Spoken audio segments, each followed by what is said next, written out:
गौरी पुत्र गणेश भगवान की जय। जय श्री कृष्णा, राधे राधे। बोलिए श्री सत्यनारायण भगवान जी की जय। चैत्र का महीना भगवान श्री लक्ष्मी नारायण जी को अत्यधिक प्रिय है। आज श्री राम भक्त हनुमान जी का जन्मोत्सव होने से भी इसकी शुभता और बढ़ जाती है। वैसे तो पूरे चैत्र मास में श्री सत्यनारायण भगवान की कथा को सुनने से अनंत फलों की प्राप्ति होती है, किंतु चैत्र पूर्णिमा के दिन श्री सत्यनारायण भगवान की कथा को सुनने से मनुष्यों के सभी पाप और संकट कट जाते हैं तथा सभी मनोकामनाओं की पूर्ति होती है। तो आइए भगवान श्री लक्ष्मी नारायण जी के चरणों का ध्यान करते हुए आज पूर्णिमा के दिन बड़ी ही श्रद्धा और प्रसन्नचित मन से श्री सत्यनारायण भगवान की कथा को सुनते हैं। इस कथा को पूरा अवश्य सुनिएगा। सनातन धर्म से जुड़ा शायद ही कोई ऐसा व्यक्ति होगा जिसने श्री सत्यनारायण कथा का नाम ना सुना हो। इस कथा को सुनने का फल हजारों सालों तक किए गए यज्ञ के बराबर माना जाता है। शास्त्रों के मुताबिक ऐसा माना गया है कि इस कथा को सुनने वाला व्यक्ति अगर व्रत रखता है तो उसके जीवन के दुखों को श्री हरि विष्णु खुद ही हर लेते हैं। स्कंद पुराण के मुताबिक भगवान सत्यनारायण श्री हरि विष्णु का ही दूसरा रूप हैं। इस कथा की महिमा को भगवान सत्यनारायण ने अपने मुख से देवर्षि नारद को बताया है। पूर्णिमा के दिन इस कथा को सुनने का विशेष महत्व है। कलयुग में इस व्रत कथा को सुनना बहुत प्रभावशाली माना गया है। तो हमारी आपसे विनम्र विनती है कि इस कथा को पूरा अवश्य सुनिएगा। जो लोग पूर्णिमा के दिन कथा नहीं सुन पाते हैं वे कम से कम भगवान सत्यनारायण का मन में ध्यान कर लें, विशेष लाभ होता है। पुराणों में ऐसा भी बताया गया है कि जिस स्थान पर श्री सत्यनारायण भगवान की पूजा होती है वहाँ गौरी, गणेश, नवग्रह और समस्त दिक्पाल आ जाते हैं। केले के पेड़ के नीचे अथवा घर के ब्रह्म स्थान पर पूजा करना उत्तम फल देता है। भोग में पंजीरी, पंचामृत, केला और तुलसी दल विशेष रूप से शामिल करें। सिर्फ पूर्णिमा को ही नहीं, परिस्थितियों के मुताबिक किसी भी दिन कथा सुनी जा सकती है। बृहस्पतिवार को कथा सुनना विशेष लाभकारी होता है। भगवान तो बस प्रेम और भाव के भूखे हैं। इस कथा के प्रभाव से खुशहाल जीवन, दाम्पत्य सुख, मन चाहे वर वधू, संतान, स्वास्थ्य जैसी समस्त मनोकामनाओं की पूर्ति होती है। अगर पैसों से जुड़ी कोई समस्या है तो ये कथा किसी संजीवनी से कम नहीं है। तो जब भी मौका मिले भगवान की कथा सुने और सुनाएं। आइए भगवान श्री लक्ष्मी नारायण जी के चरणों का ध्यान करते हुए इस कथा को सुनते हैं। एक समय की बात है, नैमिषारण्य तीर्थ में सौनक आदि 88,000 ऋषियों ने श्री सूत जी से पूछा, हे प्रभु, इस कलयुग में वेद विद्या रहित मनुष्य को प्रभु भक्ति किस प्रकार मिल सकती है तथा उनका उद्धार कैसे होगा। हे मुनि श्रेष्ठ, कोई ऐसा तप बताइए जिससे थोड़े समय में ही पुण्य मिले और मनोवांछित फल भी मिल जाए। इस प्रकार की कथा सुनने की हम इच्छा रखते हैं।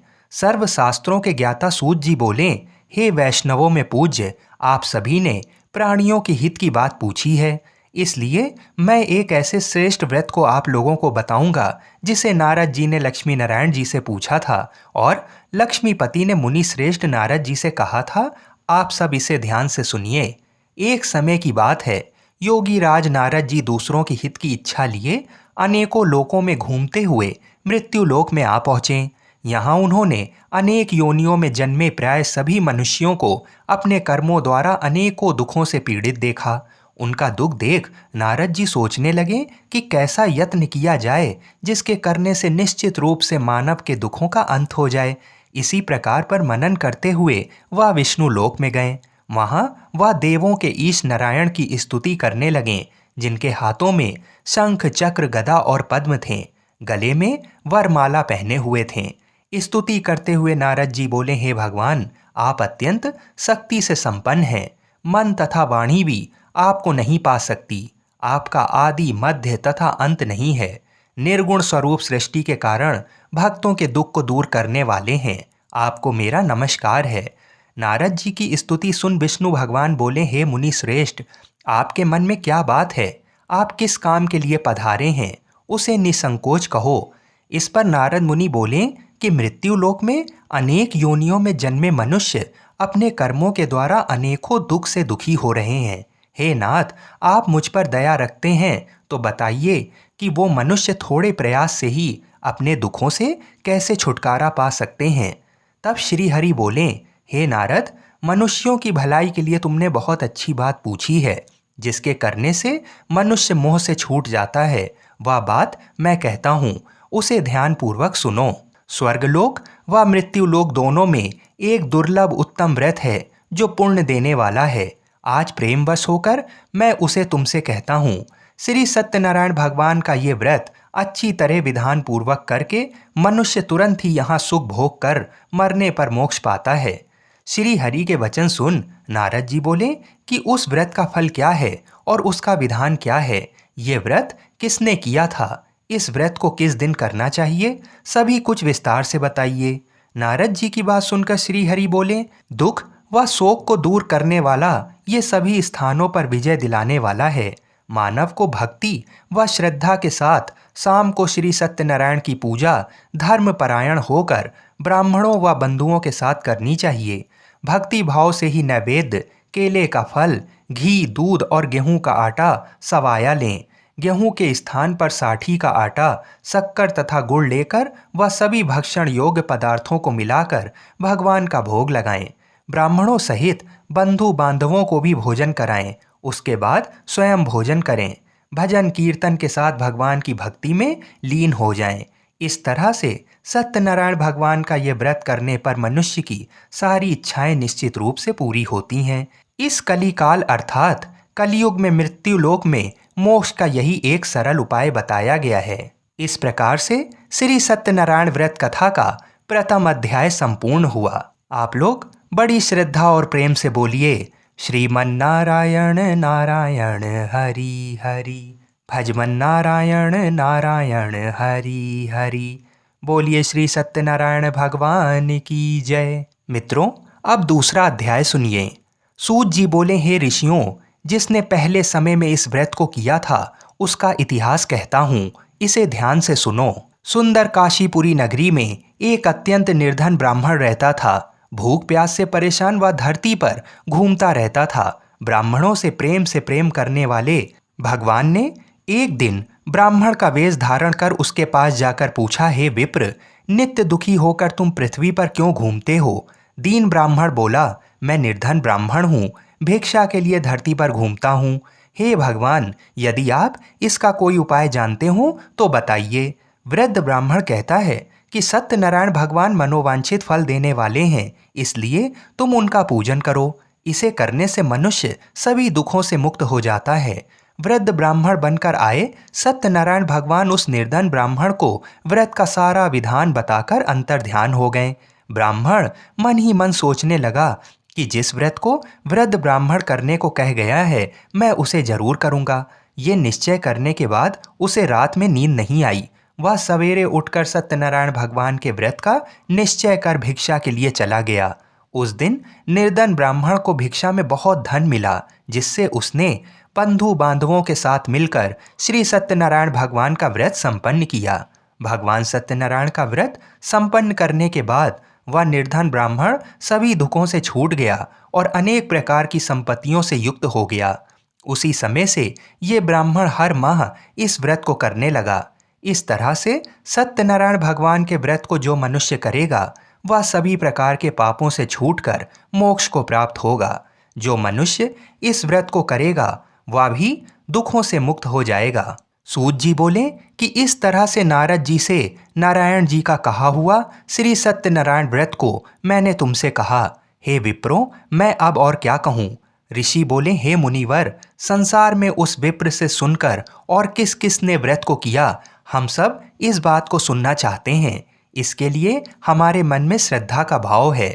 सूत जी बोले, हे मुनियों, जिस जिसने इस व्रत को किया है वह सब सुनो। एक समय वही विप्र धन व ऐश्वर्य के अनुसार अपने बंधु बांधवों के साथ इस व्रत को करने को तैयार हुआ। उसी समय एक लकड़ी बेचने वाला बूढ़ा आदमी आया और लकड़ियां बाहर रखकर अंदर ब्राह्मणों के घर में गया। प्यास से दुखी व लकड़हारा उनको व्रत करते देख विप्र को नमस्कार कर पूछने लगा कि आप ये क्या कर रहे हैं तथा इसे करने से क्या फल मिलेगा, कृपया मुझे भी बताइए। ब्राह्मण ने कहा कि सब मनोकामनाओं को पूरा करने वाला ये सत्यनारायण भगवान का व्रत है। इनकी कृपा से ही मेरे घर में धन धान्य आदि की वृद्धि हुई है।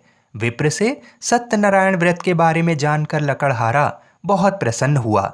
चरणामृत लेकर वह प्रसाद खाने के बाद वह अपने घर गया। लकड़हारे ने अपने मन में संकल्प लिया कि आज लकड़ी बेचने से जो धन मिलेगा उसी से श्री सत्यनारायण भगवान का उत्तम व्रत करूंगा। मन में इस विचार को ले बूढ़ा आदमी सिर पर लकड़ियां रख उस नगर में बेचने गया जहां धनी लोग ज्यादा रहते थे। उस नगर में उसे अपनी लकड़ियों का दाम पहले से 4 गुना अधिक मिलता है। बूढ़ा प्रसन्नता के साथ दाम लेकर केले, शक्कर, घी, दूध, दही और गेहूं का आटा ले और सत्यनारायण भगवान के व्रत की अन्य सामग्रियां लेकर अपने घर गया। वहां उसने अपने बंधु बांधवों को बुलाकर विधि विधान से सत्यनारायण भगवान का पूजन और व्रत किया। इस व्रत के प्रभाव से वह बूढ़ा लकड़हारा धन पुत्र आदि से युक्त होकर संसार के समस्त सुख भोग कर अंतकाल में वैकुंठ धाम चला गया। इस प्रकार से श्री सत्यनारायण व्रत कथा का दूसरा अध्याय संपूर्ण हुआ। आप लोग बड़े श्रद्धा और प्रेम से बोलिए श्रीमन नारायण नारायण हरि हरि, भजमन नारायण नारायण हरि हरि। बोलिए श्री सत्यनारायण भगवान की जय। मित्रों, अब श्री सत्यनारायण कथा का तीसरा अध्याय सुनिए। सूत जी बोले, हे श्रेष्ठ मुनियों, अब आगे की कथा कहता हूँ। पहले समय में उल्कामुख नाम का एक बुद्धिमान राजा था। वह सत्यवक्ता और जितेंद्रिय था। प्रतिदिन देव स्थानों पर जाता और निर्धनों को धन देकर उनके कष्ट दूर करता था। उसकी पत्नी कमल के समान मुख वाली तथा सती साध्वी थी। भद्रशिला नदी के तट पर उन दोनों ने श्री सत्यनारायण भगवान का व्रत किया। उसी समय साधु नाम का एक वैश्य आया। उसके पास व्यापार करने के लिए बहुत सा धन भी था। राजा को व्रत करते देखकर वह विनय के साथ पूछने लगा, हे राजन, भक्ति भाव से पूर्ण होकर आप ये क्या कर रहे हैं? मैं सुनने की इच्छा रखता हूँ, तो आप मुझे बताइए। राजा बोला, हे साधु, अपने बंधु बांधवों के साथ पुत्र आदि की प्राप्ति के लिए एक महाशक्तिमान श्री सत्यनारायण भगवान का व्रत व पूजन कर रहा हूँ। राजा के वचन सुन साधु आदर से बोला, हे राजन, मुझे इस व्रत का सारा विधान कहिए। आपके कथानुसार मैं इस व्रत को करूँगा। आपके कथानुसार मैं भी इस व्रत को करूँगा। मेरी भी संतान नहीं है और इस व्रत को करने से निश्चित रूप से मुझे संतान की प्राप्ति होगी। राजा से व्रत का सारा विधान सुन व्यापार से निवृत्त हो वह अपने घर गया। साधु वैश्य ने अपनी पत्नी को संतान देने वाले इस व्रत का वर्णन कह सुनाया और कहा कि जब मेरी संतान होगी तब मैं इस व्रत को करूँगा। साधु ने इस तरह के वचन अपनी पत्नी लीलावती से कहे। एक दिन लीलावती पति के साथ आनंदित हो सांसारिक धर्म में प्रवृत्त होकर सत्यनारायण भगवान की कृपा से गर्भवती हो गई। 10वें महीने में उसके गर्भ से एक सुंदर कन्या ने जन्म लिया। दिनों दिन वह ऐसे बढ़ने लगी कि जैसे कि शुक्ल पक्ष का चंद्रमा बढ़ता है। माता पिता ने अपनी कन्या का नाम कलावती रखा। एक दिन लीलावती ने मीठे शब्दों में अपने पति को याद दिलाया कि आपने सत्यनारायण भगवान के जिस व्रत को करने का संकल्प किया था उसे करने का समय आ गया है। आप इस व्रत को करिए। साधु बोला कि हे प्रिय, इस व्रत को मैं उसके विवाह पर करूंगा। इस प्रकार अपनी पत्नी को आश्वासन देकर वह नगर को चला गया। कलावती पिता के घर में रह वृद्धि को प्राप्त हो गई। साधु ने एक बार नगर में अपनी कन्या को सखियों के साथ देखा तो तुरंत ही दूत को बुलाया और कहा कि मेरी कन्या के लिए योग्य वर देख कर आओ। साधु की बात सुनकर दूत कंचन नगर में पहुंचा और वहां देखभाल कर लड़की के सुयोग्य वाणिक पुत्र को ले आया। सुयोग्य लड़के को देख साधु ने बंधु बांधवों को बुलाकर अपनी पुत्री का विवाह कर दिया। लेकिन दुर्भाग्य की बात ये कि साधु ने अभी भी श्री सत्यनारायण भगवान का व्रत नहीं किया। इस पर श्री भगवान क्रोधित हो गए और श्राप दिया कि साधु को अत्यधिक दुख मिले। अपने कार्य में कुशल साधु बनिया जमाई को लेकर समुद्र के पास स्थित होकर रत्नासारपुर नगर में गया। वहां जाकर दामाद ससुर दोनों मिलकर चंद्रकेतु राजा के नगर में व्यापार करने लगे। एक दिन भगवान सत्यनारायण की माया से एक चोर राजा का धन चुराकर भाग रहा था। उसने राजा के सिपाहियों को अपना पीछा करते देख चुराया हुआ धन वहां रख दिया, जहां साधु अपने जमाई के साथ ठहरा हुआ था। राजा के सिपाहियों ने साधु वैश्य के पास राजा का धन पड़ा देखा तो वह ससुर जमाई दोनों को बांधकर प्रसन्नता से राजा के पास ले गए और कहा कि इन दोनों चोरों को हम पकड़ लाए हैं, आप आगे की कार्यवाही की आज्ञा दें। राजा की आज्ञा से उन दोनों को कठिन कारावास में डाल दिया गया और उनका सारा धन भी उनसे छीन लिया गया। श्री सत्यनारायण भगवान से श्राप से साधु की पत्नी भी बहुत दुखी हुई। घर में जो धन रखा था उसे चोर चुरा ले गए। शारीरिक तथा मानसिक पीड़ा व भूख प्यास से अति दुखी हो अन्न की चिंता में कलावती ब्राह्मण के घर गई। वहां उसने श्री सत्यनारायण भगवान का व्रत होते देखा, फिर कथा भी सुनी। वह प्रसाद ग्रहण कर वह रात को घर वापस आई। माता ने कलावती से पूछा कि हे पुत्री, अब तक तुम कहाँ थी, तेरे मन में क्या है? कलावती ने अपनी माता से कहा, हे माता, मैंने एक ब्राह्मण के घर में श्री सत्यनारायण भगवान का व्रत देखा है। कन्या के वचन सुन लीलावती भगवान के पूजन की तैयारी करने लगी। लीलावती ने परिवार व बंधुओं सहित सत्यनारायण भगवान का पूजन किया और उनसे वर मांगा कि मेरे पति तथा जमाई शीघ्र घर आ जाएं। साथ ही ये भी प्रार्थना की कि हम सबका अपराध भगवान क्षमा करें। श्री सत्यनारायण भगवान इस व्रत से संतुष्ट हो गए और राजा चंद्रकेतु को सपने में दर्शन दे कहा कि हे राजन, तुम उन दोनों वैश्यों को छोड़ दो और तुमने उनका जो धन लिया है उसे भी वापस कर दो। अगर ऐसा नहीं किया तो मैं तुम्हारा धन, राज्य व संतान सभी को नष्ट कर दूंगा। राजा को ये सब कहकर वह अंतर्ध्यान हो गए। प्रातःकाल सभा में राजा ने अपना सपना सुनाया। फिर बोले कि बणिक पुत्रों को कैद से मुक्त कर सभा में लाओ। दोनों ने आते ही राजा को प्रणाम किया। राजा मीठी वाणी में बोला, हे महानुभावों, भाग्यवश ऐसा कठिन दुख तुम्हें प्राप्त हुआ है, लेकिन अब तुम्हें कोई भय नहीं है। ऐसा कह राजा ने उन दोनों को नए वस्त्र आभूषण भी पहनाए और जितना धन उनका लिया था उससे दोगुना धन वापस कर दिया। दोनों वैश्य अपने घर को चल दिए।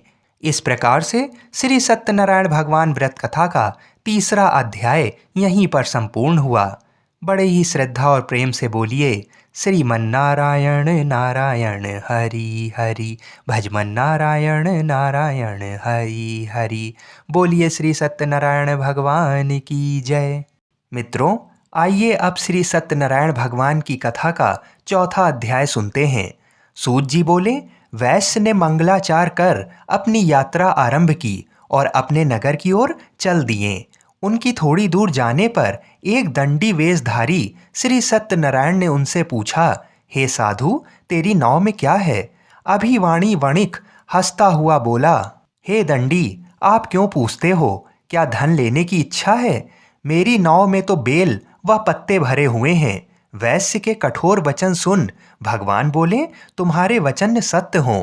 दंडी ऐसा वचन कहकर वहां से दूर चले गए। कुछ दूर जाकर समुद्र के किनारे बैठ गए। दंडी के जाने के बाद साधु वैश्य ने नित्य क्रिया के पश्चात नाव को ऊंची उठती देखकर अचंभा माना और नाव में बेल पत्ते आदि देख वह मूर्छित हो जमीन पर गिर पड़ा। मूर्छा खुलने पर वह अत्यंत शोक में डूब गया। तब उसका दामाद बोला कि आप शोक ना मनाएं, ये दंडी का श्राप है, इसलिए हमें उनकी शरण में जाना चाहिए, तभी हमारी मनोकामना पूरी होगी। दामाद की बात सुनकर वह दंडी के पास पहुंचा और अत्यंत भक्ति भाव नमस्कार करके बोला, मैंने आपसे जो असत्य वचन कहे थे उनके लिए मुझे क्षमा कर दें।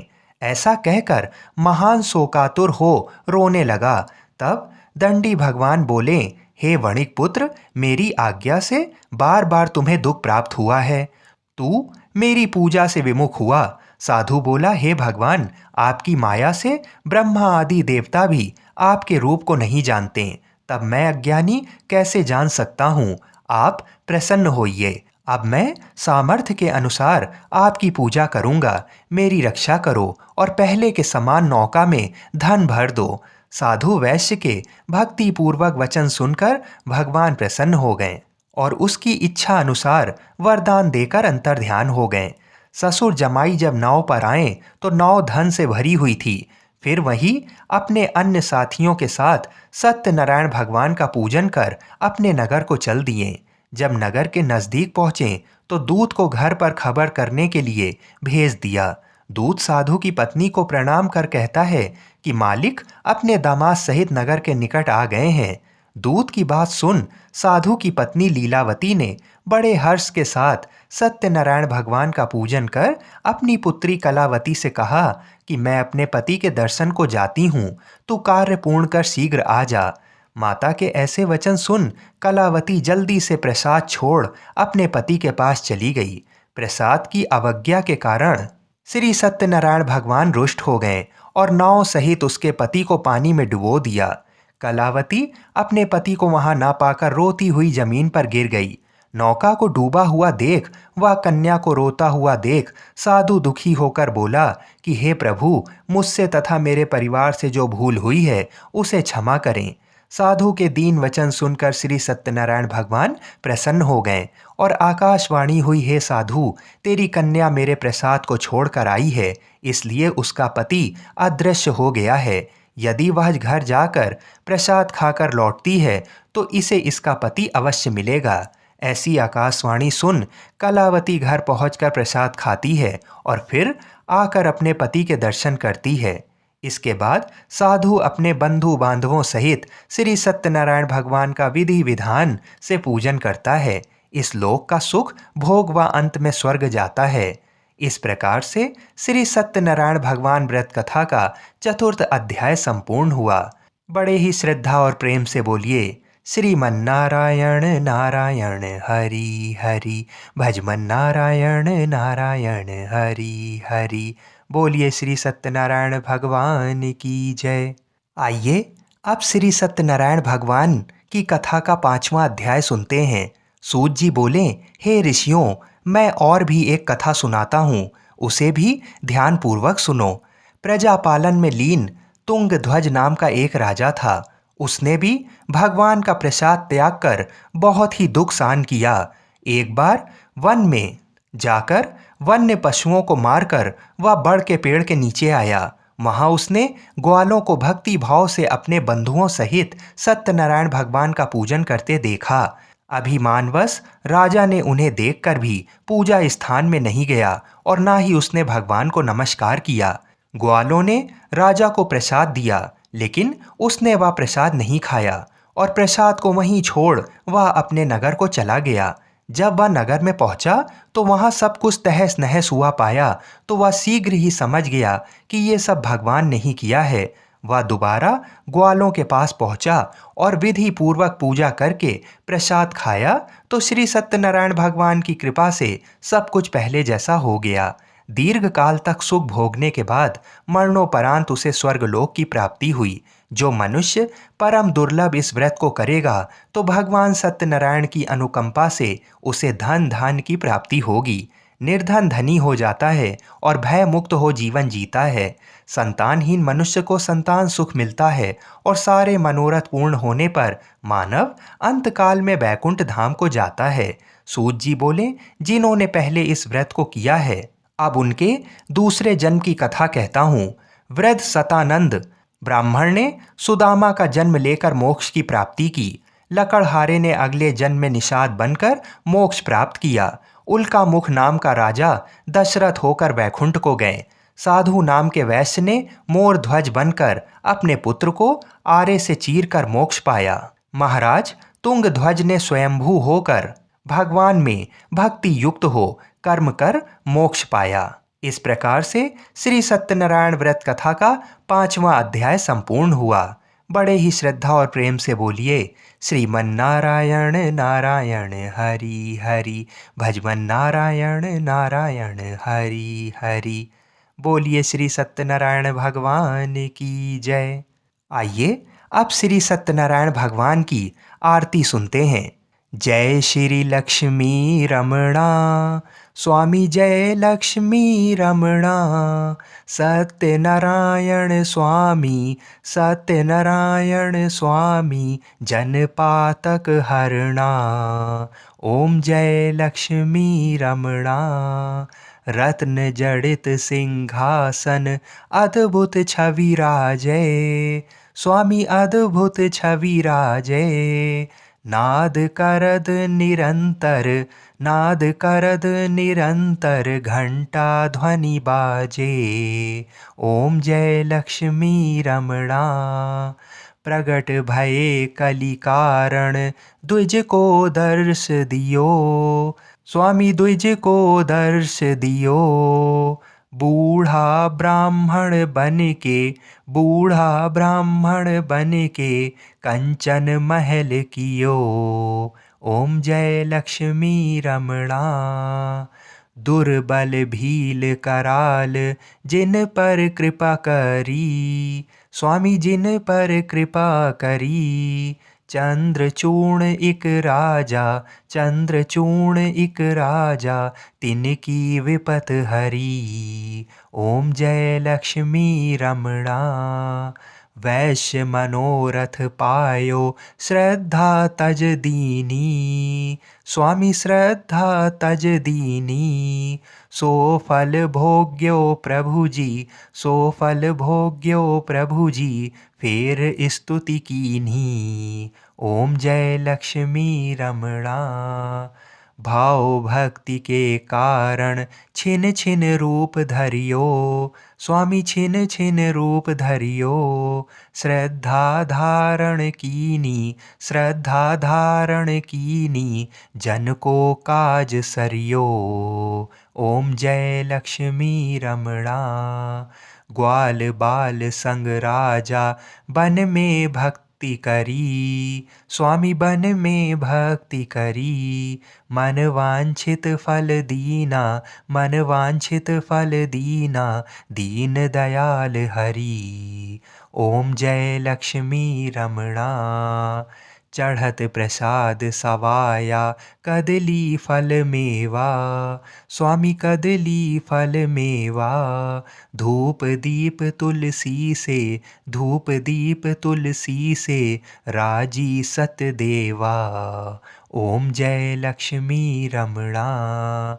श्री सत्यनारायण जी की आरती जो कोई नर गावे। स्वामी आरती जो कोई नर गावे। कहत शिवानंद स्वामी, कहत शिवानंद स्वामी मन वांछित फल पावे। ओम जय लक्ष्मी रमणा। बोलिए श्री सत्यनारायण भगवान की जय। मित्रों, पूरी सत्यनारायण व्रत कथा का निहितार्थ ये है कि लौकिक एवं परलौकिक हितों की साधना के लिए मनुष्य को सत्य आचरण का व्रत लेना चाहिए। सत्य ही भगवान है, सत्य ही विष्णु है। लोक में सारी बुराइयों, सारे कलेशों, सारे संघर्षों का मूल कारण है सत्य आचरण का अभाव। सत्यनारायण व्रत कथा पुस्तिका में इस संबंध में एक श्लोक है जिसका अर्थ है सत्यनारायण व्रत का अनुष्ठान करके मनुष्य सभी दुखों से मुक्त हो जाता है। कली काल में सत्य की पूजा विशेष रूप से फलदायी है। सत्य के अनेक नाम हैं, यथा सत्यनारायण, सत्यदेव, सनातन, सत्य रूपी विष्णु। भगवान कलयुग में अनेक रूप धारण करके लोगों को मनवांछित फल देंगे। इसी प्रकार से श्री सत्यनारायण व्रत कथा संपूर्ण हुई। श्रीमन नारायण नारायण हरि हरि, भजमन नारायण नारायण हरि हरि। बोलिए श्री सत्यनारायण भगवान की जय। जय जय श्री राधे।